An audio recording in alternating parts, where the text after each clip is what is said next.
فقد قال الله تعالى في القرآن المجيد والفرقان الحميد أعوذ بالله من الشيطان الرجيم بسم الله الرحمن الرحیم. میں نے ابھی آپ کے سامنے ایک پوری سورہ تلاوت کر دیا. اس کا ترجمہ یہ ہے: اے نبی کہہ دو اللہ ایک ہے، اللہ بے نیاز ہے، وہ نہ کسی کا باپ ہے اور نہ کسی کا بیٹا، اور کوئی اس کا ہمسر نہیں. کیا یہ حقیقت نہیں ہے کہ جب ہم تاروں بھرے آسمان، چوری چکری زمین، اتھا سمندر، اونچے پہاڑ اور بہتے دریا دیکھتے ہیں تو بے ساختہ یہ خیال آتا ہے ان کا کوئی خالق ہے، کوئی ہے جس نے ان چیزوں کی تکلیف کی ہے. پھر ہم ایک قدم اور آگے بڑھاتے ہیں اور سوچتے ہیں رات آتی ہے، دن رخصت ہو جاتی ہے، صبح ہوتی ہے، شام ہوتی ہے، کائنات کا نظام بنتا کہ اصولوں کے مطابق چل رہا ہے، کہیں سے کوئی خرابی نہیں.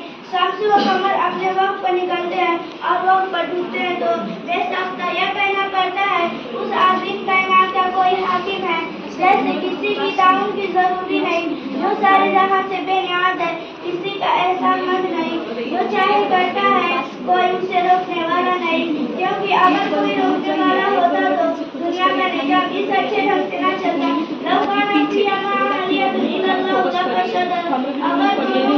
اگر دونوں یعنی زمین و آسمان اللہ کے علاوہ کوئی اور معبود ہوتا تو حقوق ٹوٹ جاتے. جب کسی ملک میں دو بادشاہ نہیں رہ سکتے، کسی بھی ادارہ کے لیے سدسیہ نہیں ہوتے تو بھلا اس کائنات کے لیے حاکم کیسے ہو سکتا؟ محترم دوستو، ہمارے یہاں باوقار مجلس اپنے کئی سدسیہ چن لے تو کیا یہ مجلس چل سکتی ہے؟ کیا لوگ ہمیں بے وقوف نہ کہیں گے؟ تعجب ہے ان لوگوں پر جو سارے جہاں کے لیے سدسیہ مانتے ہیں. کوئی باپ بیٹا اور روس کا نظریہ تراشتے ہوئے اور کوئی ہزاروں دیوی اور دیوتاؤں کا پرسنالی کا ساتھی بناتا ہے. مگر بڑے افسوس کی بات ہے کہ لوگ انہیں بے وقوف کہتے ہوئے ہچکچاتے ہیں. حضرات، ممکن ہے کہ دوران تقریر اس حقیقی شرابت تفسیر سے کچھ غلطیاں ہو گئی ہو.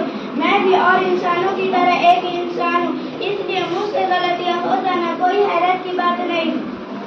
آپ حضرات سے گزارش ہے کہ مجھے مطالعہ کرنا تاکہ میں آئندہ ایسا نہ کروں. انہی چند باتوں پہ میں اپنی تقریر کو ختم کرتی ہوں.